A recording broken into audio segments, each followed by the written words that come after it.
ओम कृष्णाय वासुदेवाय हरये परमात्मने प्रणतक्लेशनाशाय श्रीगोविन्दाय नमो नमः।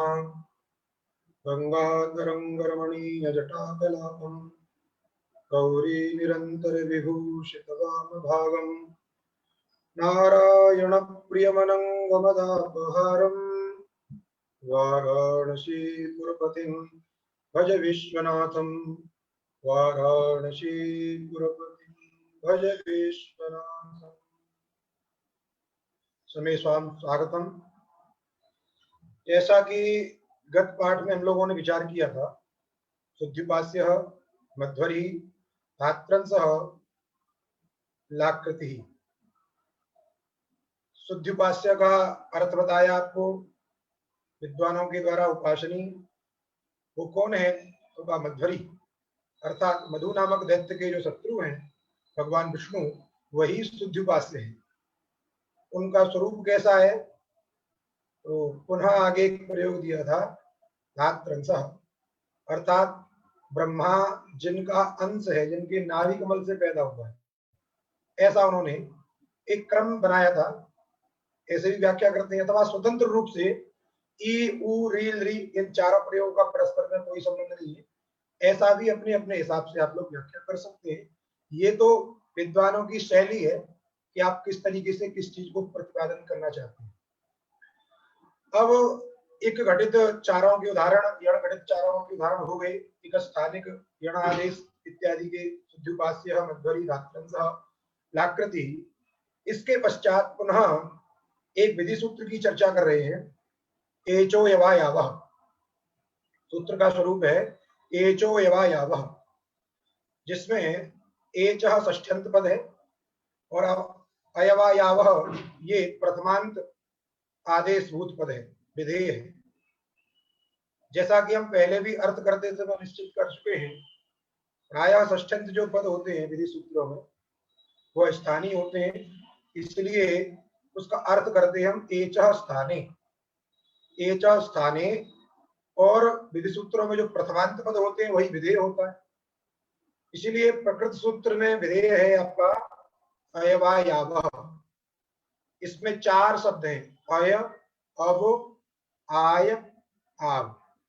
इन चारों का इतरेतर योग द्वंद है, अयच अवच आयच आवच इति अयवा यावः प्रथमा बहुवचन।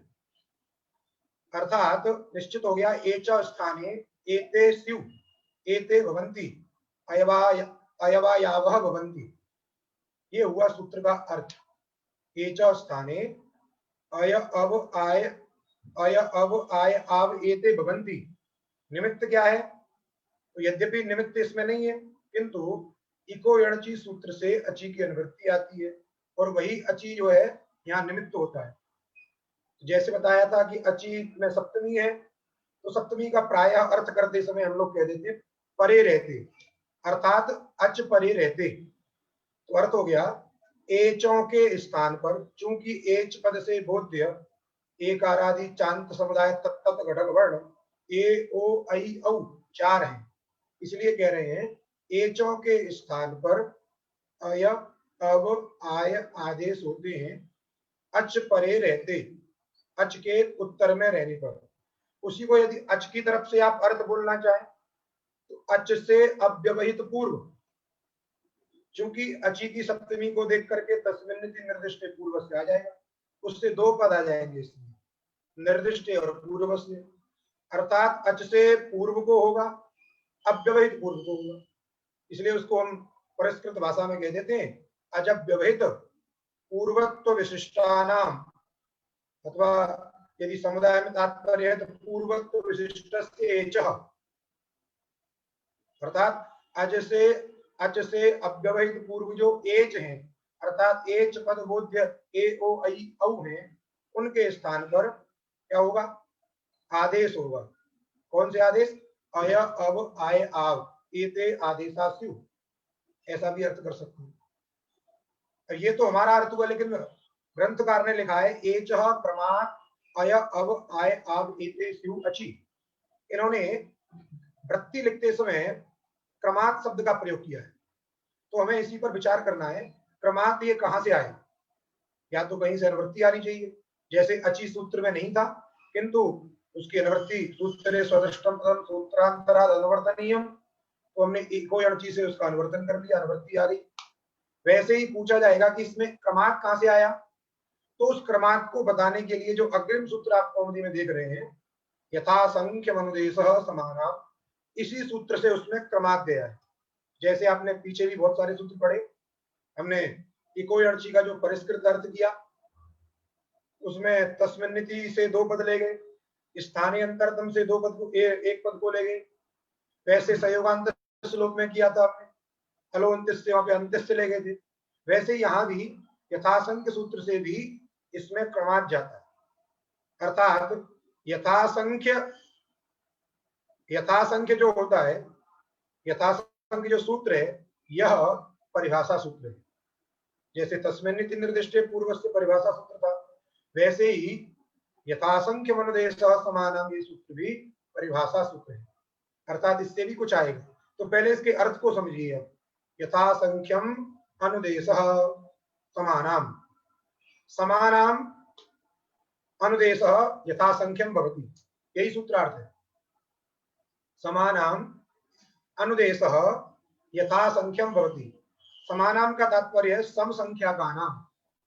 देखिए समानता कई रूप में होती है, कल भी हमने कुछ समानता की बात की थी, जैसे जो आंतरतम में हमने बताया था, कहीं गुणकृत, कहीं प्रमाणकृत, कहीं अर्थकृत, ये भी आंतरतम में है।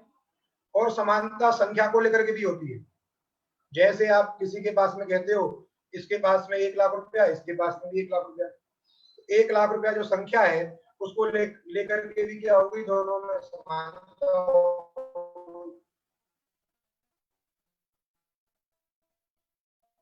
वैसे यहाँ भी जो समानता है, सम संख्या का नाम, माने इसका मतलब कोई 2 चीजें होंगी या 2 से अधिक चीजें होंगी जिनमें समान संख्या है, इसलिए समान संख्या है जिनकी सम संख्या का नाम अनुदेश। और अनुदेश शब्द का अर्थ है अनुमाने पश्चात, और दिस उच्चारण दिस माने कथनम, पश्चात कथनम अर्थात विधानम। उद्देश्य वचनम पूर्वम विधेय वचनम ततः, पहले उद्देश्य वचन कहा जाता है और उसके बाद में विधेय वचन कहा जाता है, अर्थात इसको उद्देश्य करके इस चीज को दे रहे हैं या विधान कर रहे हैं, ये इसमें तात्पर्य होता है। इसीलिए जो विधेय होता है वो पश्चात होता है। और इसको ऐसे समझे, स्थानीय पहले से ज्ञात रहता है और आदेश अपूर्व रहता है, अज्ञात रहता है। इसीलिए आदेश अर्थात विधेय के अपूर्व होने के कारण, विधेय के अपूर्व होने के कारण ही तत्त जो विधायक सूत्र हैं उनमें अपूर्व विधेयता होती है, इसलिए उनको विधि सूत्र कहा जाता है। अपूर्व विधायकत्वम विधि सूत्रत्वम। इसलिए अनुदेश शब्द का अर्थ हो गया पश्चात कथन, अर्थात विधेय, विधान। तो समसंख्या का नाम, समसंख्या का नाम विधानम माने अनुदेश, विधानम पश्चात कथनम क्या होता है, यथासंख्यम भवति। यथासंख्यम, यथासंख्यम में जो संख्या शब्द है उसका अर्थ है क्रम, अर्थात यथाक्रमम। यथासंख्यम शब्द का अर्थ हो गया यथाक्रमम, संख्याम अनतिक्रम्य यथासंख्यम, संख्या का अतिक्रमण न करना। ये 2 चीजें होती हैं, एक होती है एक मर्यादा जिसको हम बोलते हैं मर्यादा में रहो, और एक होता है कि मर्यादा को पार कर दिया अर्थात अतिक्रमण कर दिया। तो अतिक्रमण और अनतिक्रमण, जैसे आजकल आप देखते हो बाजार में या रोड पे देखते होगे, दुकानों को आगे आगे लगा लेते हैं, रोड का अतिक्रमण कर लिया। इसलिए कभी कभी अभियान चलता है अतिक्रमण हटाओ, सरकार कहती है अतिक्रमण हटाओ, वहां से अतिक्रमण हटाया गया, ऐसी तमाम खबरें हम लोग पढ़ते हैं। कोई अतिक्रमण क्या होता है, जब कोई व्यक्ति अपनी मर्यादा से आगे निकल जाए उसी का नाम है अतिक्रमण। यदि आपकी जगह है रोड से 5 फुट भीतर अंदर तक ही जगह है और 5 फुट से पहले तक आपने अपनी दुकान लगाई है, अपना घर बनाया है, तो आप अपनी मर्यादा में है, आपने कोई अतिक्रमण नहीं किया। और जैसे ही आपने उससे आगे थोड़ा सा भी कर लिया, चाहे 1 किया चाहे इतना किया, अतिक्रमण माने अतिक्रमण, तो वो क्या हो गया, अतिक्रमण हो गया। तो मर्यादा से लांघना, मर्यादा को लांघ जाना, ये अतिक्रमण कहलाएगा, और मर्यादा में रहना ये अनतिक्रमण कहलाएगा। तो यहाँ पे कौन सी मर्यादा लेनी है? तो यहाँ कह रहे हैं यथासंख्य माने यथाक्रमम, क्रम का उल्लंघन नहीं करना है। जिस क्रम से कोई चीज कही गई हो, जैसे 10 लोग बैठे हो और हमने कहा क्रम से सभी को ये चीज बांट दो, तो लाइन से आपने कोई चीज बांटी तो ये हुई यथासंख्य, यहाँ पे आपने अतिक्रमण नहीं किया। आप नाच नाच के देने लगे, एक आगे वाले को दिया, फिर पीछे वाले को दिया, फिर आगे वाले को दिया, फिर पीछे वाले को दिया, तो ये क्रम नहीं हुआ। ये आपने अपने यथानुकूल जैसे आचरण कर रहे थे वैसे कर लिया। जब क्रम की बात कही गई तो जिस क्रम से लोग खड़े हैं अथवा लाइन लगी है, जैसे आप कहीं बैंक में गए या टिकट काउंटर पे गए, आप लाइन से लगे तो यथासंख्य है, आप बीच में से आगे लग गए तो वो यथासंख्य नहीं, वो अतिक्रमण है। तो वैसे यहाँ भी जो शास्त्र की मर्यादा है उसको भी कह रहे हैं जिस क्रम में जो चीज पढ़ी गई हो, अभी दृष्टांत में देखेंगे हम लोग, तो वो क्रम का परित्याग नहीं करना है, क्रम का अतिक्रमण नहीं करना है। इसलिए यथासंख्य माने यथाक्रमम, क्रमम अनतिक्रम्य, संख्याम अनतिक्रम्य, यथासंख्यम। तो सम संख्या का नाम अनुदेश माने विधानम यथाक्रमम भवती। समान संख्या है जिनकी, अब जिनकी माने किनकी, तो शास्त्र में दो चीजें अथवा तीन चीजें समझिए आप, उद्देश्य, विधेय और निमित्त। उद्देश्य, विधेय और निमित्त, इन्हीं तीनों को मान करके शास्त्र चल रहा है, क्योंकि उद्देश्य स्थानीय होता है और जो विधान करते हैं वो आदेश होता है, और कोई साक्षी है उनका निमित्त है।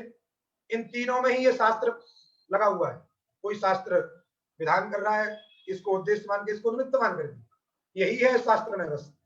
इसीलिए जो समान संख्या ली जाएगी वो इन तीनों में से ली जाएगी। अब जहां पे जैसी बनती हो, जिस सूत्र में केवल उद्देश्य और विधेय कहे गए हो और निमित्त कहा गया हो, उन तीनों में समान संख्या देखनी, किस किस की समान संख्या है। किन्हीं किन्हीं सूत्रों में केवल उद्देश्य और विधेय कहे गए, निमित्त नहीं कहे गए, तो उनमें भी उद्देश्य विधेय में समान संख्या देखनी है, अर्थात स्थानीय आदेश में देखनी है। तो प्रायः आपको ये तीन जगह संख्या देखनी है, स्थानीय में, आदेश में और निमित्त में। अब जिनमें ये समान बैठ जाए, अब प्रकृत सूत्र में जैसे देखिए एचो एवायाव सूत्र है, इसमें स्थानीय एच है, आदेश अय अव आय आव है और निमित्त जो है अच है। अब इनमें आपको यदि सम संख्या देखनी है तो यहाँ पे उद्देश्य और निमित्त की सम संख्या नहीं है, आदेश और निमित्त की भी सम संख्या नहीं है, अर्थात एच और अच की सम संख्या नहीं है, और अय अव आय आव और अच की भी सम संख्या नहीं है। तो इन तीनों में से जिनकी सम संख्या होगी उनमें ही क्या होगा, यथाक्रम होगा। तो प्रकृति में देखें, एच, एच माने एक आरादि चांद समुदाय, तत्त घटक वर्ण ए ओ ऐ औ, ये चार है, और आदेश भूत जो है अय अव आय आव, ये भी चार है। इसीलिए यहाँ पर उद्देश्य और विधेय में समान संख्या मिलती है।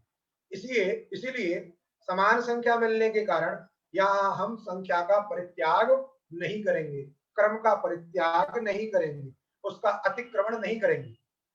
इसलिए जिस क्रम से स्थानीय है उसी क्रम से आदेश होंगे। तो स्थानीय किस क्रम से है, ए ओ ऐ औ, दोबारा ध्यान दें, ए ओ ऐ औ, उसी क्रम से आदेश भी होंगे, उसके स्थान पर दिए अय अव आय आव, अर्थात ए के स्थान पर अय, ऐ के स्थान, ओ के स्थान पर अव, ऐ के स्थान पर आय और औ के स्थान पर आव।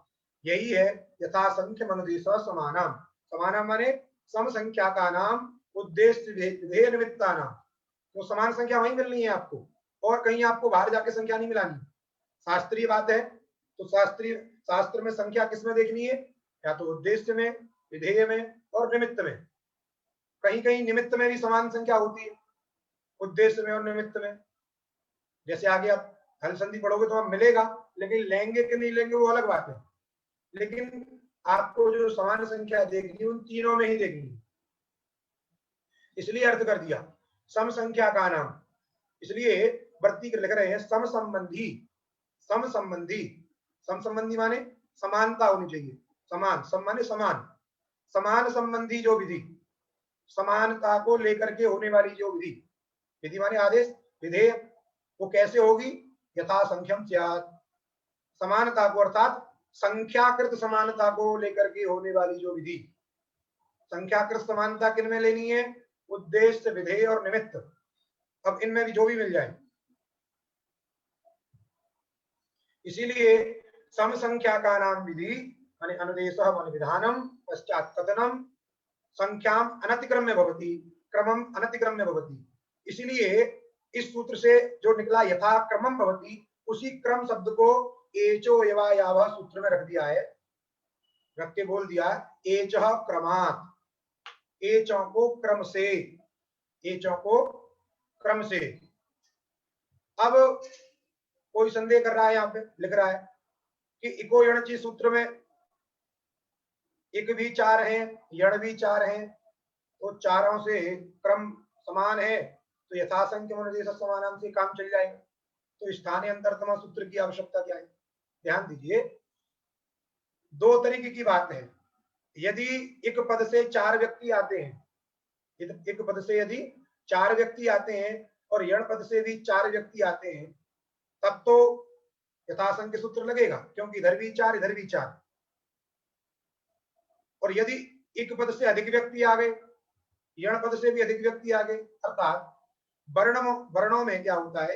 एक जाति पक्ष है, एक व्यक्ति पक्ष है।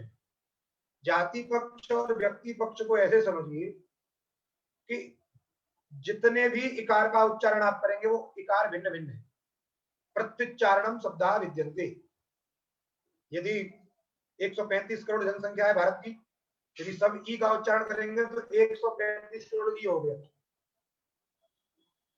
वैसे ही और आपको ये तो बृहद रूप में हो गया, और उसको सूक्ष्म रूप में ऐसे समझिए, ई के 18 भेद हैं, आप जानते हैं, अभी पढ़े आपने उदात्त अनुदात्त परस्पर दीर्घ इत्यादि इत्यादि को लेकर के।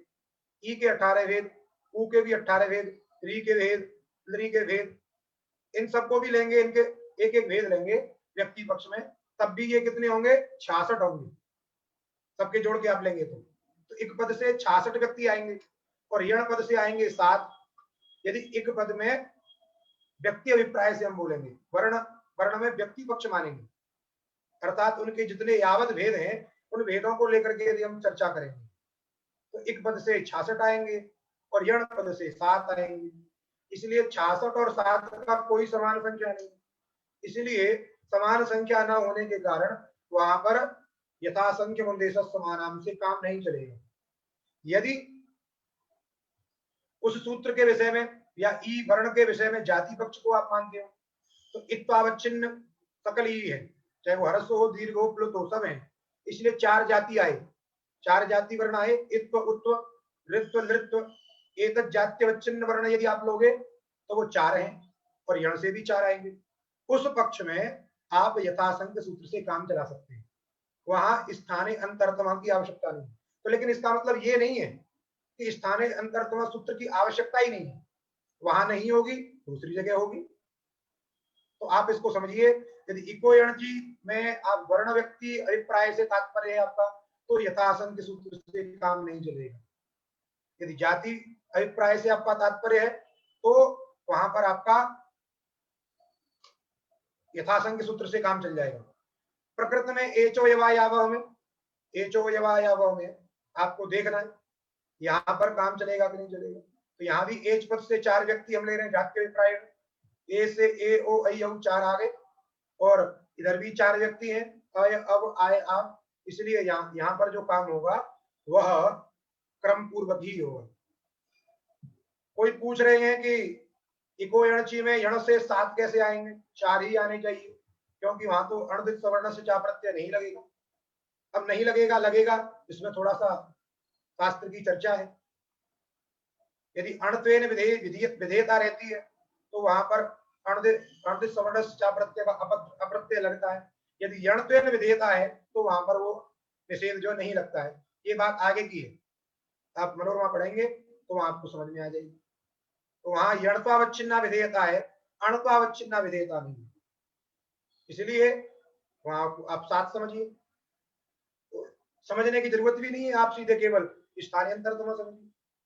तो हमने बताया आपको जो क्रमांक शब्द है एचो यवा यावह, इस सूत्र में जो क्रमांक शब्द है वह क्रमांक शब्द यथा संख्य मनदेश समानाम सूत्र से आया है। अब आप जिन जिन सूत्रों में उद्देश्य, विधेय और निमित्त, इनमें से किन्हीं दो में यदि आप सम संख्या देखेंगे तो वहां पर इस सूत्र का आप संचार कर सकते हैं सम संख्या देखने पर। इसलिए एचो यवा यावह की वृत्ति कर दी, एचः क्रमात् अय अव आय आव एते स्यु अचि, अच के परे रहने पर क्रम से, अर्थात ए को अय, ओ को अव, आई को आय और अव को आव आदेश होगा। अब देखिए उदाहरण सबका, जैसे हरये, हरये विष्णवे नायकः पावकः। हरये में हरि शब्द से, अभी हमने आपको बताया कि जब जात्य अभिप्रायण हम चर्चा कर रहे हैं, एचो या यावह में व्यक्ति पक्ष से अभिप्राय नहीं कर रहे हैं, हम जात्य अभिप्राय से कर रहे हैं। और भाष्यकार ने वर्णों के विषय में जाति पक्ष को ही सिद्धांतित किया है, इसलिए सिद्धांतित पक्ष है। तो जाति पक्ष में 4 ही है, यहाँ भी उधर भी 4 है, इसलिए सम संख्या होकर के यही सूत्र से काम चलेगा। और वहां पर भी इको एनसी में भी उसी यथासंख्य सूत्र से काम चलेगा, इसलिए उस संदेह में मत पड़िए आप। हरये में देखिए, अभी आप पढ़ेंगे जब सुबंत प्रकरण, तो हरि शब्द से चतुर्थी विभक्ति में हरये रूप बनेगा। तो आप प्रकृति में न जाकर के हरे ए, अर्थात जब हरि शब्द से चतुर्थी एक वचन ए आता है और घीसज्ञा करने के बाद गुण करके हरे ए, ये स्थिति रहती है। तो आप एक स्थल विशेष रखिए हरे ए, इस स्थल में अब लगाइए आप इको एचो एवा यावह, एचो को क्रम से अय अब आय आदेश होगा। एच हो गया हरे में रेफोत्तरवर्ती एकार, उससे अव्यवहितोत्तर अच है एकार, ए गे का ए, जो चतुर्थी एक वचन ए है गे, उसका ए जो हो गया अव्यवहित अच, उसके रहने पर क्रम से ए के स्थान पर हो जाएगा अय, बन जाएगा हर, ए के स्थान पे हुआ है तो रे फल हो जाएगा हर अय ए। अयादि जो आदेश हैं इनमें भी रे, ये जो य और वह इत्यादि वो सब हल है, इसलिए वह भी हल है, तो वह ए से मिल जाएगा, चतुर्थी वाला जो ए है। तो रेप जो है इधर अ से मिला, ह र, और यह जो है ए से मिला, मिला दिया आपने, बन गया हर ये। इस प्रकार रूप बन गया आपका हर ये। वैसे ही ओकार का रूप देखिए, विष्णवे, विष्णु शब्द के चतुर्थी एक वचन में विष्णवे, विष्णवे नमः, विष्णवे नमः बोलते हैं, हरे नमः। तो विष्णु ओ, विष्णु ए, वहां भी गुण करके ओ कर लीजिए, विष्णु ओ, विष्णु ए, विष्णु ए के बाद में सूत्र लगा दीजिए एचो यवा यावह, एच हो गया विष्णु में णकार उत्तरवर्ती ओकार, उस ओकार के स्थान पर होगा अब आदेश क्रम से, क्योंकि पहले ए है उसके बाद ओ है, तो उधर भी आदेश 2 नंबर का अब, 1 नंबर पे अय, 2 नंबर पे अब, इसलिए ओ के स्थान पर हो जाएगा अब, और अच पड़े है ए, बन गया विष्णु अब ए, मिला दीजिए विष्णवे, हरये विष्णवे। वैसे ही नायक, नायक में जो कृदंत रूप बनता है, नायक डबल प्रत्यय करने पर नी धातु से और ई को वृद्धि करके नौ बन जाएगा, ओ सॉरी नई, ई को वृद्धि होगी ऐ, नई, नई अकह, नई में ऐ के स्थान पर कर दीजिए आप जो है आय, क्योंकि तीसरे नंबर का आदेश है आपका आय, बन जाएगा न आय अकह, मिला दीजिए नायक। इस प्रकार तीसरा रूप सिद्ध हो गया आपका। वैसे ही चौथा रूप है आपका पावक, पूरी पवनी धातु से वहां डबल प्रत्यय करके अगादि आदेश करके वृद्धि करके पौ अकह, वहां पर भी हो गया आपका औ, औ के स्थान पर आदेश हो जाएगा आव, इसलिए मिला दीजिए बन जाएगा पावक। तो आपके 4 प्रयोग बन गए, हरये विष्णवे नायक पावक। अब देखिए आप जो है 1 नंबर टिप्पणी जिनके पास में लघु सिद्धांत कौमुदी है उन्होंने लिखा है 1 नंबर पे, संबंधिना उद्देश्या एचः विधेया अयादयः। संबंधिना माने ये 2 संबंधी हैं, उद्देश्य और विधेय परस्पर संबंध होता है इनका, उद्देश्य विधेय भाव संबंध। जैसे पिता और पुत्र का जन्य जनक भाव संबंध होता है, वैसे ही उद्देश्य और विधेय का परस्पर संबंध क्या है? उद्देश्य विधेय भाव। तो संबंधिनः उद्देश्यः एचः विधेया अयादयः ते उभय एव चत्वारश्चत्वारः। ये दोनों के दोनों चार चार हैं, अर्थात एच भी चार हैं और जो अयादि आदेश हैं वे भी चार हैं, इसलिए चत्वारः चत्वारः तुल्यः। इन दोनों की संख्या कैसी है? तुल्य संख्या। उद्देश्य और विधेय की जो संख्या है वह तुल्य संख्या अर्थात समान संख्या, सम संख्या है। अतः तत्र एकारादीनां क्रमेण अयादयः, इसलिए एकारादि को क्रम से अयादि आदेश होंगे।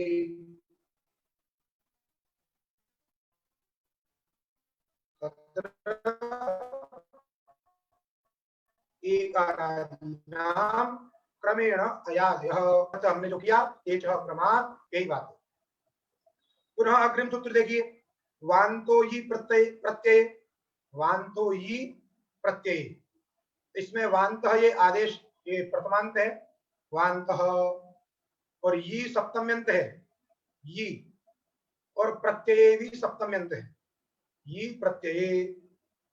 अब सप्तम्यंत है, परस्पर में विशेष विशेषण भाव होगा, अर्थात जो प्रत्यय है ये विशेष्य पद है और ये उसका विशेषण है।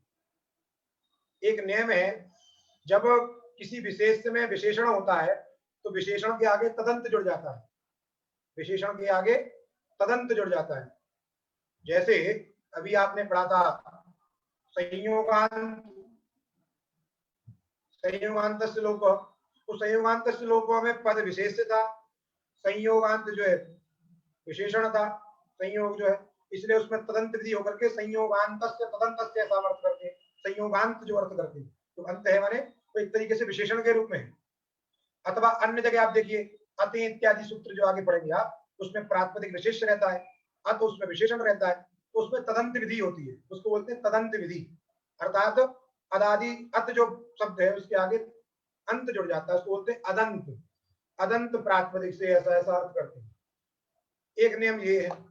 एक नियम क्या है कि यदि दो वर्णबोधक शब्द, वर्णबोधक शब्द यदि क्या रहे, सप्तम्यंत रहे, और वो सप्तम्यंत में विशेषण रहे, सप्तम्यंत पद चाहिए हमको दो, लेकिन उनमें से यदि एक पद वर्णबोधक पद सप्तम्यंत होकर के विशेषण होता हो, जैसे प्रत्यय सप्तम्यंत पद है और ये भी सप्तम्यंत पद है, ये शब्द का अर्थ है यकार वर्ण, अर्थात वर्णबोधक सप्तम्यंत पद हो गया आपका ये।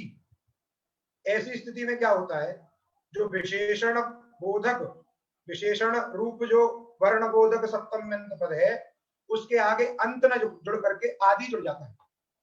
जैसे वहां तदंत विधि होती है वैसे यहाँ पे तदादि विधि होती है, ये नेम है।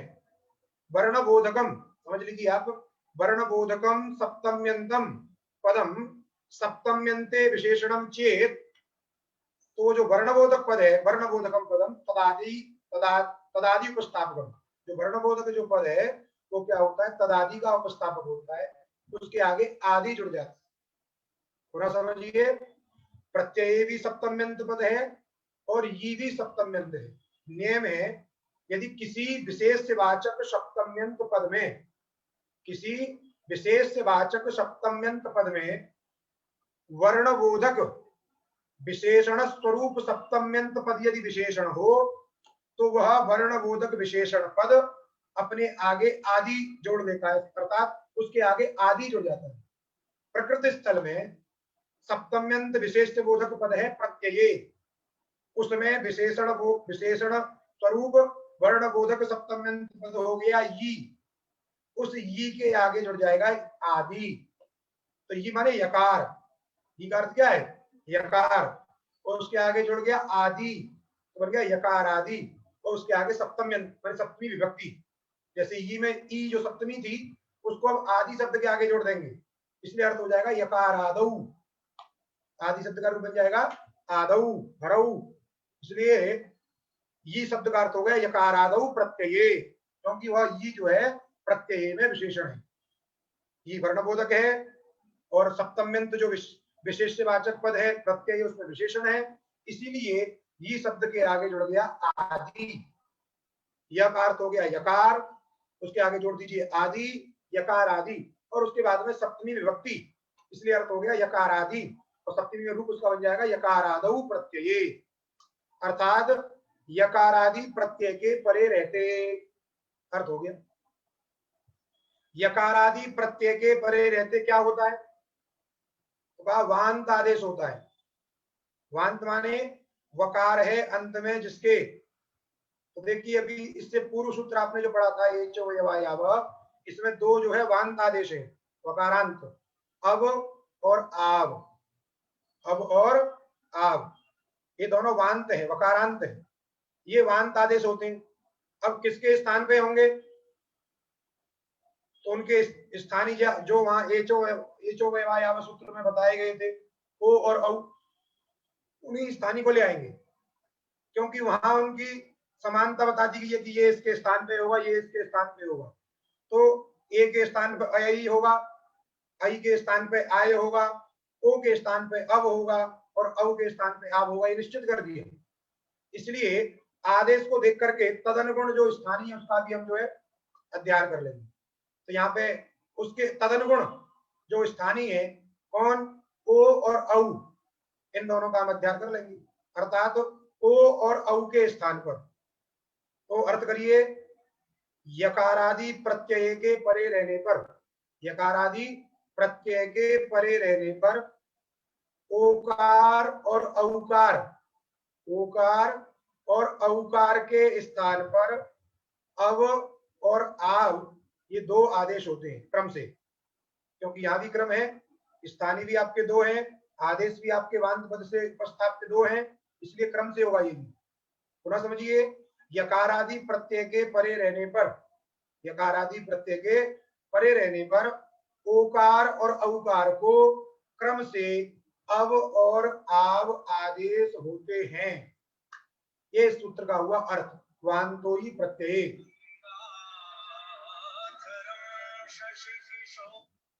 इसीलिए अब देखिए आप उदाहरण में आइए, जैसे गव्यम, गव्यम में गो शब्द से विकारादि अर्थ में आप यत प्रत्यय करोगे तो बनेगा गो यत, गो यत, तद्धित का प्रयोग है। आपको यदि उधर नहीं जाना है तो आप केवल स्थिति रखिए गोधन यत, सर्व समझने के लिए, माने गोधन यत में यत प्रत्यय है, इसका हम यम बनाएंगे रूप जो है, आप यम ही रख लीजिए यम में, लेकिन याद रखना है जो य है वो यकारादि प्रत्यय यत प्रत्यय, और सुविभक्ति आकर के उसको अंग हो गया है, तो यम में जो य है वो य यकारादि प्रत्यय है, ये बात आप ध्यान रखिए। उस यकारादि प्रत्यय के परे रहने पर गो में जो गकारोत्तरवर्ती ओकार है उसके स्थान पर हो जाएगा अव, तो बनेगा ग अव यम, मिला दीजिए गव्यम, इस प्रकार आपका प्रयोग बन गया गव्यम। गव्यम का मतलब क्या होता है, गो संबंधी, गो विकार, जैसे बोलते हैं ना पंचगव्य, वही गव्यम, गाय का जो भी संबंधी है, गो का जो विकार है, विकारार्थ में आता है वो, गो पैसोर यत, यत प्रत्यय हो जाता है, गोर विकार गव्यम। तो गाय का विकार क्या है, दूध दही घी और मूत्र और उसका जो गोबर है, ये उसका गव्य है, इसलिए गव्यम पंचगव्य इसी को बोलते हैं। तो यहाँ ध्यान दीजिए, यकारादि प्रत्यय है यत, जो यम लिखा है उस यम में जो य है वो यत प्रत्यय है यकारादि, वो यकारादि जो है प्रत्यय है, और उस यकारादि प्रत्यय को देख करके उसके परे रहने पर ओकार के स्थान पे हो जाएगा अब आदेश, ओकार के स्थान पे हो जाएगा अब आदेश, बन जाएगा गव्यम, क्या बन जाएगा गव्यम। वैसे ही नौ, इसके बाद में दूसरा प्रयोग है नाभ्यम, नाभ्यम में क्या करेंगे आप, वहां पे नौ शब्द है, नौ वयो धर्म विश्व मूल मूल सीता लाभ इत्यादि लंबायमान सूत्र है उसके द्वारा, इसीलिए एक सेकंड कोई फोन कर रहा है बार बार, तो वांत नौ और यम ये स्थिति रही, तो उस औ के स्थान पर जो है आब आदेश हो जाएगा, क्योंकि सूत्र ही आपका कहता है औ के स्थान पे क्या होगा, आब आदेश होगा, तो आपका प्रयोग बनेगा नौ के स्थान पे आब हो गया, बन जाएगा नाव्यम। नाव्य माने नौकया तार्यम जलम, वहां तारे अर्थ में यद प्रत्यय होता है। नौका से जिस जल को हम तरण कर सकते हैं उसी को कहते हैं नाव्यम। तो गव्यम और नाव्यम ये दो प्रयोग हो गए, उसमें भी यकारादि प्रत्यय है और इधर भी जो है यकारादि प्रत्यय है। इस प्रकार यकारादि प्रत्यय के रहने पर, यकारादि प्रत्यय के रहने पर ओ और औकार को क्या हो गया, आव आदेश हो गया। इसलिए दो प्रयोग आपके सिद्ध हो गए, गव्यम नाव्यम। 4 नंबर पे आप देखेंगे वहां लिखा है टिप्पणी में, गोर विकार दध्यादि, गाय का जो विकार है दधि इत्यादि, गाय का विकार जो दधि इत्यादि है उसी को हम बोलते हैं गव्यम। और 5 नंबर पे देखिए वहां लिखा है नौकया तार्यम, अर्थात नौका से जो तरणीय जल है उसको बोलते हैं नाव्यम। तो इस प्रकार दोनों का अर्थ हो गया, गव्यम माने दध्यादि और नाव्यम माने नौका से तरणीय जो जल। यदि इतना जल हो जो नौका से पार ना हो सके, समुद्र में नौका नहीं चलती और बड़े बड़े जहाज चलते हैं, तो उस समुद्र के जल को हम नाव्यम नहीं कहेंगे, गंगा जी के जल को क्या कहेंगे, हम नाव्यम कहेंगे। पुनः आगे एक वार्तिक है अध्व परिमाणे च। अध्व परिमाणे च में देखिए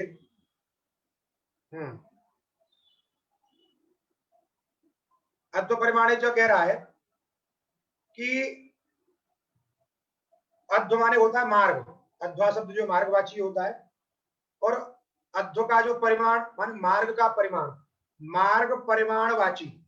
निमित्त केवल इतना है, जैसे वहां निमित्त था ही प्रत्यय, यकारादि प्रत्यय के परे रहने पर, यकारादि प्रत्यय के परे रहने पर, ऐसा अर्थ था। यहाँ पे प्रकृति में केवल इतना करना है अध्व परिमाणे। और ये जो सप्तमी है वैसे ही सप्तमी इसको मानिए जो है अध्व परिमाणे गम्य विषयतायाम। यदि अध्व परिमाण गम्य हो, अध्व परिमाण वाची हो, ऐसा उसका अर्थ कर रहे हैं। तो अध्व परिमाण वाची, अध्व परिमाण माने मार्ग परिमाणवाची शब्द के परे रहने पर, मार्ग परिमाणवाची शब्द के परे रहने पर भी क्या होता है, वांत आदेश होता है। मार्ग परिमाणवाची शब्द यदि कोई उत्तर में है तो उसके रहने पर भी ओकार के स्थान पर आदेश होगा, वांत आदेश होगा। जैसे प्रकृति स्थल में देखें गव्यूति, गव्यूति में गो युति ये स्थिति है, गो युति, युति शब्द का अर्थ यहाँ पे है क्रोश युगम। इसलिए आप टिप्पणी में देखेंगे 6 नंबर पे वहां लिखा है गो शब्दोकारस्य युति शब्दे परे अवादेशः लोकेपि भवति मार्ग परिमाणे गम्ये। गो शब्द को, इसमें ये प्रकरण वहीं का है, गो शब्द को कह रहे हैं ओ, गो शब्द घटक जो ओकार है उसके स्थान पर करना है अवादेश। गो शब्द ओकारस्य युति शब्दे परे, युति शब्द के परे रहने पर वांत आदेश माने अवादेश होगा, क्योंकि गो में ओकार है तो उसको अब ही होगा, आव नहीं होगा। इसलिए उन्होंने फलितार्थ कथन लिख दिया है। ये जो लिखा है टिप्पणी में वो शब्द के ओकार के स्थान पर अवादेश होता है, यह एक तरीके से फलितार्थ कथन है। केवल उसमें युति शब्द के, युति शब्द का भी तात्पर्य नहीं है, अध्व परिमाणवाची शब्द के परे रहने पर। प्रकृति स्थल में चूंकि गव्यूति प्रयोग है तो गव्यूति प्रयोग में युति शब्द जो है परिमाणवाची है, मार्ग परिमाणवाची है। इस प्रकार मार्ग परिमाणवाची युति शब्द के परे रहने पर उस ओकार के स्थान पर अवादेश हो जाता है, तो प्रयोग बनता है आपका गव्यूति। गव्यूति माने दो कोष, ऐसा इसका जो है एक, इसको रूढ़ अर्थ कहिए आप, इसको रूढ़ कहिए, ये इसमें रूढ़ है क्रोश युगम, दो कोष इत्यर्थ। जो हम किलोमीटर नापते हैं, एक कोष में 3 किलोमीटर और 2 कोष में इसका दोगुना कर दीजिए 6 किलोमीटर। इस प्रकार प्रयोग आपका बन गया गव्यूति ही। तो अयादि आदेश आपने देखे हरे विष्णवे में, ये अयान यांत आदेश जो अय अव इत्यादि, और यहाँ पर भी जो अध्व परिमाणे सूत्र के द्वारा भी ये एक विशेष केवल वार्तिक है, युति शब्द के परे रहते ही करता है।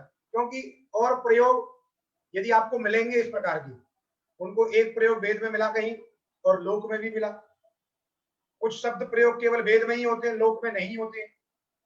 तो वेद में तो प्रयोग आप कह सकते भाई वैदिक प्रयोग चल जाएगा, शांत सत्वाद इत्यादि कुछ कह दोगे, लेकिन इस गव्यूति शब्द का लोक में भी प्रयोग होता है, इसलिए उनका लोके भी। तो लोक में इस शब्द का प्रयोग कैसे होगा जब तक कि उसका कोई विधायक सूत्र या वार्तिक नहीं होगा। तो वार्तिककार ने एक वार्तिक इसलिए बना दिया है अद्व परिमाणे च।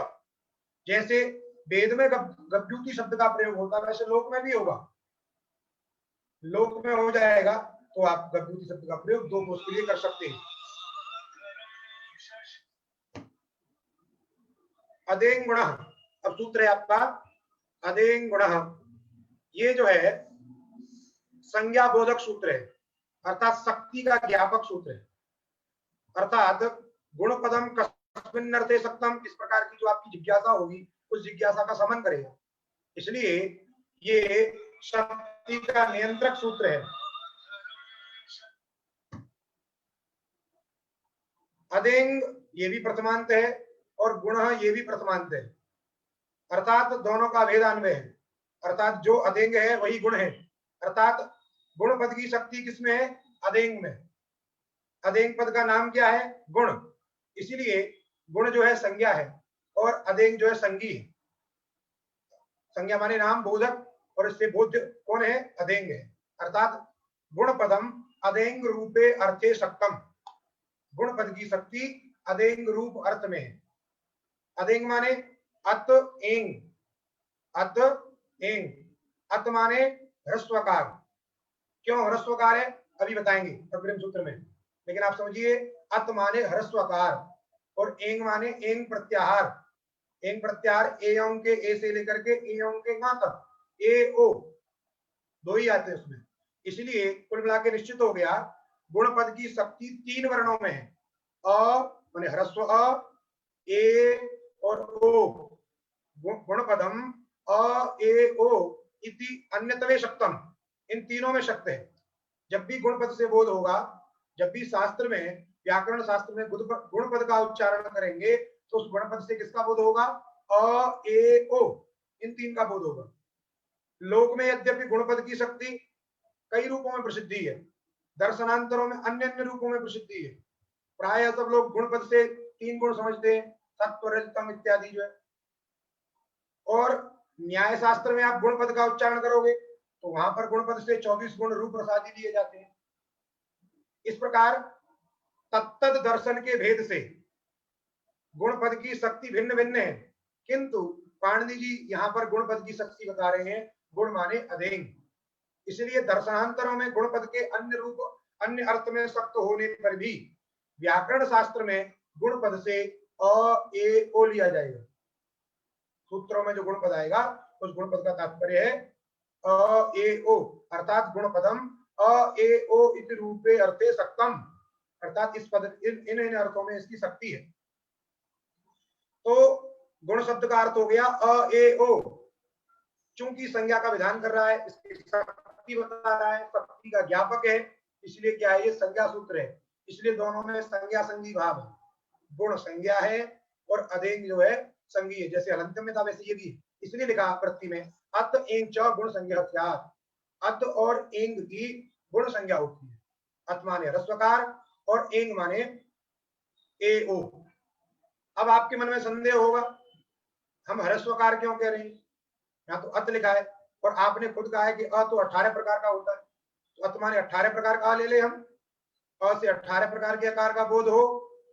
तो आपकी इस जिज्ञासा का समाधान करने के लिए पुनः आगे एक सूत्र दे रहे हैं, जो सूत्र है तपरस् तत्कालस्य, तपरः तत्कालस्य।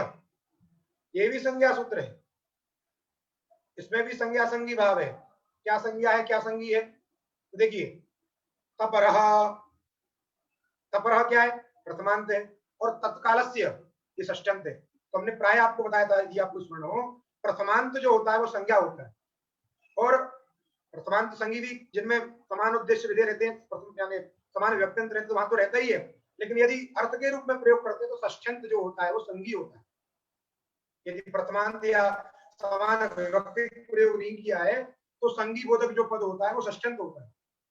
इसलिए तपरस तपरः ये जो प्रथमांत ये संज्ञा है और तत्कालस्य ये जो है संज्ञी है।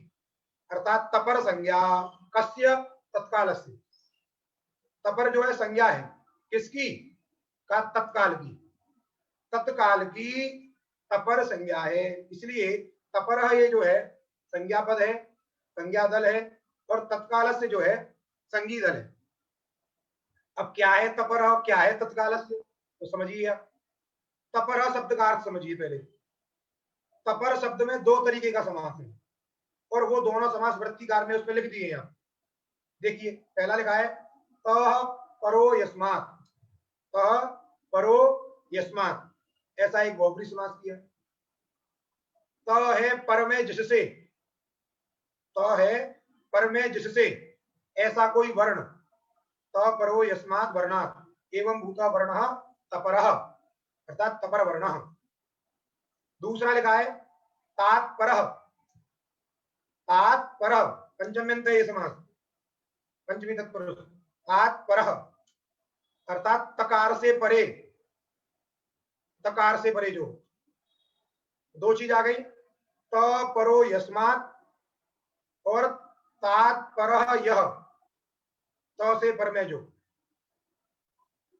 जैसे प्रकृति स्तर में देखिए अत जो है ये तपर है, अत जो है तपर है। क्यों तपर है, कौन सा समास घटेगा यहाँ पे, त परो यस्मात्, त है पर में माने उत्तर में जिसके, ऐसा हुआ अ, क्योंकि अ के उत्तर में है त।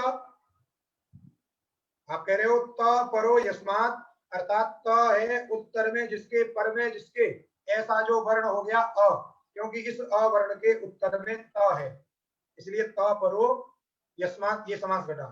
वह जो तपर है तत्कालस्य, देखिए तत्कालस्य का मतलब होता है, तत्कालस्य में जो तत्पद है वो आपके बुद्धिस्त परामर्शी है। आपको समझना है, क्या समझना है, देखिए काल माने मात्रा, उच्चारण काल, काल माने उच्चारण काल, तो तत् माने तत् उच्चारण काल, उच्चारण काल तत् और अतत् क्या होता है इसको समझिए। जैसे आप जिस वर्ण का, जैसे प्रकृत में अ, ह्रस्व अ का उच्चारण किया, तो ह्रस्व अ की मात्रा जो है वो एक मात्रा है, एक मात्रा, तो ये जो एक मात्रा है ये तत्काल है इसका, और इनसे जो अन्य का बोध हो सकता है वो उसका क्या है, अतत्काल है। उनका उच्चारण नहीं किया, उनको हमने अनुदित सवर्णस्य चा प्रत्यय सूत्र की सहायता से समझा, क्योंकि उन दीर्घादि के साथ में इसकी सवर्ण संज्ञा होती है, और सवर्ण संज्ञा होती है तो अनुदित सूत्र उनका भी ग्रहण करा लेता है, इसलिए वो कैसे है, सवर्ण है, ग्रहण होगा, लेकिन वो कैसे, अतत्काल है। उन मात्राओं का हमने उच्चारण नहीं किया है, इसलिए वो जो है वो अतत्काल हो गए। तो तत्काल का मतलब हो गया जितना उच्चरित है, सूत्र में जितना उच्चरित है उसको तत्काल पद से समझना है, और जो उच्चरित नहीं है, जो अनुदित सूत्र की सहायता से समझा जा रहा है, उसको समझिए आप अतत्काल। जैसे अतो अधेन गुण सूत्र में अ उच्चरित है एक मात्रिक, तो एक मात्रिक जो काल है वह उसका तत्काल है, और उससे द्विमात्रिक और त्रिमात्रिक का जो बोध होगा वह उसका अतत्काल है। बात समझ में आ गई, तो इसको आप समझ लीजिए। तपरः तत्कालस्य संज्ञा, अर्थात जो तपर है वह तत्काल की संज्ञा है। तत्काल की माने जितना उच्चरित है उतने का ही बोधक है, उससे अधिक का बोधक नहीं होता है। इसलिए इस सूत्र के विषय में दोनों पक्ष चलते हैं, इसको विधि सूत्र भी मानते हैं कुछ लोग, कुछ लोग इसको नियम सूत्र भी मानते हैं। अर्थात ये नियम कर रहा है, क्योंकि अर्धित सूत्र कहता है कि जो अविधीयमान अण होता है वह सवर्ण का ग्राहक होता है, तो अधेन गुणों में जो अत है वो अविधीयमान है, अविधीयमान है तो अपने सवर्ण का ग्रहण कराएगा। तो अ से 18 प्रकार के अ का ग्रहण प्राप्त है, तो 18 प्रकार के अ की जो है गुण संज्ञा होने लग जाएगी, तो ये नियम करेगा उसमें नहीं, आप 18 को नहीं करोगे, आप जितने का उच्चारण कर रहे हो उतने का ही आप करोगे गुण संज्ञा, तो नियम भी करता है। कुछ लोग इसको जो है विधि सूत्र मानते हैं, ये विषय अलग है कि विधि कैसे है, नियम कैसे है, लेकिन आप ये मानिए कि ये निश्चित करेगा कि ये 6 का ही बोधक है और उनसे अधिक दीर्घ आदि का बोधक नहीं है। इसलिए सूत्र का अर्थ हो गया तपरः तत्कालस्य, माने जितना उच्चरित है उतने का ही बोधक होता है, तत्कालस्य का ये शाब्दिक अर्थ हो गया।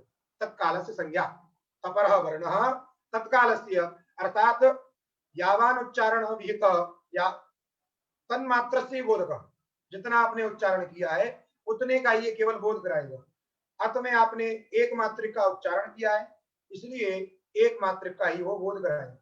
इसलिए बन गया, हमने इसलिए कह रहे थे हरस्व आकार, इसलिए हरस्व आकार की क्या होती है, गुण संज्ञा होती है। तो ये तो एक उदाहरण हो गया त परो यस्मात्, त परो यस्मात्।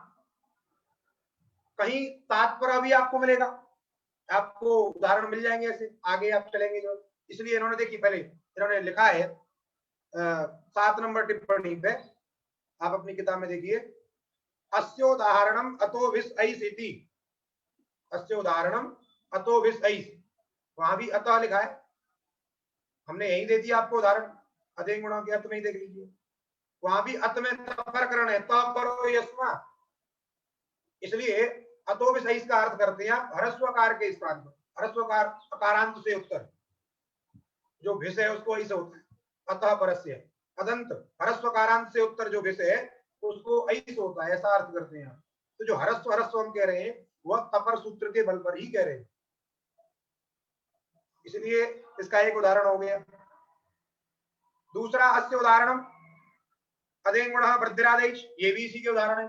अधेन गुण का अधेन अत कह दिया आपने, अधेन गुण का, अधेन गुणों में भी अत जो है तपरकरण का है, और अत वृद्धिरादेश आगे सूत्र पढ़ोगे आप, आत वहां पे आएगा आत, वहां भी यही है त परो यस्मात्, त परो यस्मात्, त है पर में जिसके, ऐसा वर्ण होगा आ, वह आवरण क्या होगा, अपने समकाल का बोधक होगा, अर्थात द्विमात्रिक का बोधक होगा। तो वहां जो वृद्धि संज्ञा होगी वो द्विमात्रिक की होगी, न प्लुत की होगी न हर्स्व की होगी। इस प्रकार तपर शब्द का अर्थ है। तो ये त परो यस्मात् का तात्पर्य हो गया। वैसे ही तात्पर्य यह, तकार से पर में जो रहेगा, तकार से पर में जो रहेगा। अब तकार से पर में जैसे यदि हम अन्वय करना चाहें ए के साथ में एंग, ए जो है तो से उत्तर में है, ए जो है, तो ए के जो द्वादश भेद हैं, ए के जो द्वादश भेद है, ए कैसा हुआ, दीर्घ भी है और प्लुत भी है, हर्स्व तो नहीं होता है। ए जो द्वादशानाम ऐसा हरस्वाभाव, तो ए कहने से भी क्या प्राप्त है, 12 भेद प्राप्त है, तो 12 की कदाचित गुण संज्ञा प्राप्त हो जाएगी। तब कह रहे कि नहीं, तात्पर्यश्च यह, तकार से उत्तर में जो है, तो त से उत्तर में कौन हो गया, ए हो गया, तो वह भी क्या होगा, समकाल का बोधक होगा, तत्काल का बोधक होगा, अर्थात ए जितना उच्चरित है उतने का बोध कराएगा। तो चूंकि द्विमात्रिक उच्चरित है ये, ए इतने का ही बोध कराएगा, ये प्लुत का बोध नहीं कराएगा। तो कभी भी गुण प्लुत नहीं होता है, जब भी होता है द्विमात्रिक ए होता है। आप बोलने में आपको लग रहा होगा कि ये तो छोटी है, ऐसा नहीं है, लेकिन ये द्विमात्रिक ए है, इसीलिए द्विमात्रिक ए का ही केवल बोध होगा। तो ये दूसरा समास है, तात्पर्यश्च यह, तकार से पर में है जो, तो सूत्र में देखेंगे आप, जैसे अत एंग, तो त से उत्तर में ए है, एंग माने ए ओ, इसलिए वो ए और ओ ये भी अपने समकाल के बोधक होंगे, विषम काल के बोधक नहीं होंगे, अतत काल के बोधक नहीं होंगे। यही बताने के लिए सूत्र है तपरस तत्कालस्य, तपरः तत्कालस्य संज्ञा, तपरः माने तपर वर्णः, तपरो यस्मात् तात्पर्यश्च यः, एवं भूतः वर्णः समकालस्य, अर्थात तत्कालस्य, जितना उच्चरित उतने का ही। समास बताए हमने, त परो यस्मात् ये हुआ आपका बहुब्री, और तात्पर्य ये होगा आपका ये पंचमी तत्पुरुष, तात्पर्य प्रकार से उत्तर, ऐसा करिए। ये तात्पर्य यह ऐसा करके बहुब्री समास करने लगो तो ऐसे बहुब्री समास नहीं होता है, बहुब्री जो होता है वो प्रथमांत प्रथमांतों का ही होता है, इसलिए तात्पर्य यह आप सुन रहे हो तो आप कहोगे कि बहुब्री ऐसे कैसे हो गया, इसलिए आप उसको समझ लीजिए। तह परो यस्मात् ये प्रथमांत प्रथमांत है, त भी प्रथमांत है, पर भी प्रथमांत है, इसलिए बहुब्री समास है। और तात्पर्य माने तकार से उत्तर, तात्पर्य इसलिए तपरः, तात्पर्य इति तपरः, तपरो यस्मादिति तपरः एवं भूतः तपरः तत्कालस्य अर्थात उच्चरित कालस्य पठित काल सूत्रोच्चरित कालस्य संज्ञा माने बोधकम। इस प्रकार ये भी शक्ति का नियमन कर रहा है, तो इसको कुछ नियम सूत्र भी मानते हैं और कुछ लोग जो है विधि सूत्र भी मानते हैं, और शक्ति का ज्ञापन करने से संज्ञा सूत्र भी इसमें जा सकता है। तो ऐसा नहीं है केवल कि जो संज्ञा सूत्र होते हैं वो विधि सूत्र नहीं होते, कुछ कुछ सूत्र जो होते हैं वो संज्ञा सूत्र भी होते हैं, विधि सूत्र भी होते हैं। कुछ सूत्र होते हैं अधिकार सूत्र भी होते हैं, विधि सूत्र भी होते हैं। आप जैसे जैसे उच्च उच्च ग्रंथ पढ़ते जाएंगे, आपको ऐसे जो है समाधान, ऐसे प्रश्न आपके मन में आएंगे और उनका समाधान भी होता जाएगा।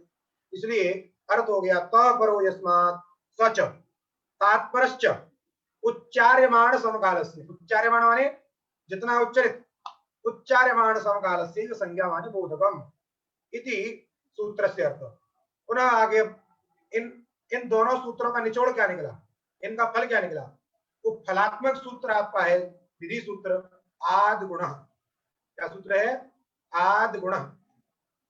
आत गुण अ शब्द के पंचमी का रूप है आत, ध्यान दीजिए, अ शब्द के पंचमी का रूप है आत। अब यहां पर तपरस तत्काल से नहीं लगेगा, अर्थात विभक्ति का जहां तकार रहता है, विभक्ति का तकार जब रहता है तो तपरस तत्कालस्य की प्रवृत्ति नहीं होती है। विभक्ति का तकार जैसे हमने बताया आपको, आदगुणा सूत्र में अवर्ण के पंचमी का रूप है आत। जैसे राम शब्द का बनता है रामात, वैसे ही अ शब्द का क्या बनता है आत। तो इस त को देख करके तपरस तत्काल से नहीं लगेगा। क्यों? क्योंकि जो त है यह विभक्ति का तकार है। अदेंगुणा में जो अत है, अत में जो त है वो विभक्ति का नहीं है, विभक्ति त के बाद में आई है। विभक्ति जो है उसके नपुंसक इत्यादि मान करके, इसलिए वहां का जो तकार है वो विभक्ति का तकार नहीं है। लेकिन आदिगुण का जो तकार है वह तकार विभक्ति का तकार है, और विभक्ति के तकार में इसकी प्रवृत्ति नहीं होती है। जब प्रवृत्ति नहीं होगी तो यहाँ पर तपरस तत्काल से नहीं लगेगा, तो अ से 18 प्रकार का अ लिया जाएगा। इस बात को आप अपने मस्तिष्क में रखिए। इसलिए आत माने अवर्णात, अकार हो गया अवर्णात, और अची की निवृत्ति आ रही है कोई अणची से, तो अर्थ करिए अवर्ण से अच परे रहने पर। जहां पंचमी होती है पर लगा दीजिए, तो अवर्ण से परे अच रहे तो अवर्ण से अच परे रहने पर, अवर्ण से उत्तर यदि अच है अर्थात अच पद बोध्य कोई वर्ण है तो क्या होता है? गुण रूप एकादेश होता है। गुण रूप एकादेश। गुण रूप एकादेश का तात्पर्य क्या है? एक आदेश। ध्यान दीजिए, एक सूत्र है एक पूर्व प्रयोग, पाणिनि जी का सूत्र है एक पूर्व प्रयोग। एक प्रथमांत है उसमें और पूर्व प्रयोग ये षष्ठ्यंत है, षष्ठी द्विवचन। इसलिए पूर्व प्रयोग षष्ठी है तो स्थाने के साथ में जुड़ेगा, तो पूर्व प्रयोग स्थाने। अवर्णात् अचिपरे, अवर्णात् अचिपरे पूर्व प्रयोग स्थाने एक आदेश। ध्यान दीजिए, आदेश में कह रहे हैं एक आदेश होता है, तो निश्चित समझ लीजिए स्थानीय दो हैं जिनको हम पूर्व और पर शब्द से कह रहे हैं। देखिए आपने कहा पहले अर्थ अच, अवर्ण से अच परे रहने पर, पूर्व और पर के, पूर्व और पर के, तो अवर्ण जो है ये पूर्व स्थानीय होता है, और जो परे रहते जिसके कह रहे हैं हम अच, वह पर स्थानीय होता है। तो पूर्व और पर हो गए अवर्ण और अच, इन दोनों के स्थान पर गुण रूप एक आदेश। जो आदेश होगा वो एक होगा और गुण होगा। गुण माने अ ए ओ, अ ए ओ। इसलिए अवर्ण से अच परे रहने पर पूर्व जो अ उसके स्थान पर, साथ साथ उससे उत्तर जो अच उसके स्थान पर, अर्थात दोनों के स्थान पर। अवर्ण से अच परे रहने पर पूर्व और पर दोनों के स्थान पर एक आदेश होगा, अर्थात इन दोनों को हटा करके एक आएगा। वो कौन आएगा? गुण आएगा। गुण माने अ ए ओ, इनमें से कोई एक आएगा। ये सूत्र का अर्थ है, ध्यान दीजिए। इसलिए वृत्ति में लिखा अवर्णात् अच परे, अवर्ण से अच परे रहने पर पूर्व परयोः माने पूर्व और पर के स्थान पर। पूर्व कौन होगा? अ, पर कौन होगा? अच, क्योंकि स्थिति यही है अवर्ण से अच परे होने पर, पूर्व और पर। जब अच पर में रहेगा इसका मतलब है अवर्ण पूर्व में होगा, और यदि ये निश्चित है कि अवर्ण पूर्व में है तो अच पर में रहेगा, इसलिए पूर्व पर दोनों हो गए। उन दोनों के स्थान पर एक, उन दोनों को हटा करके एक कोई आ जाएगा वर्ण, गुण में से गुणबोधक कोई वर्ण है वो उन दोनों के स्थान पर आ जाएगा। जैसे आप ध्यान दीजिए, उपेंद्र, स्थिति है उपधन इंद्र, उप इंद्र, इसमें अवर्ण है पकारोत्तरवर्ती अकार, और उससे अच परे है इंद्र घटक इकार, इसलिए पूर्व हो गया अ, पकारोत्तरवर्ती अ, और पर हो गया इंद्र घटक इकार। इन दोनों के स्थान पर अ और ई के स्थान पर, पूर्व माने अ, पर माने ई, इन दोनों के स्थान पर एक गुण रूप आदेश होगा। अब गुण कितने हमारे पास में? 3 है, अ ए ओ, 3 गुण है। अब 3 में से कौन हो? तो कुछ सादृश्य मिलाना पड़ेगा, कुछ आंतरतम मिलाना पड़ेगा।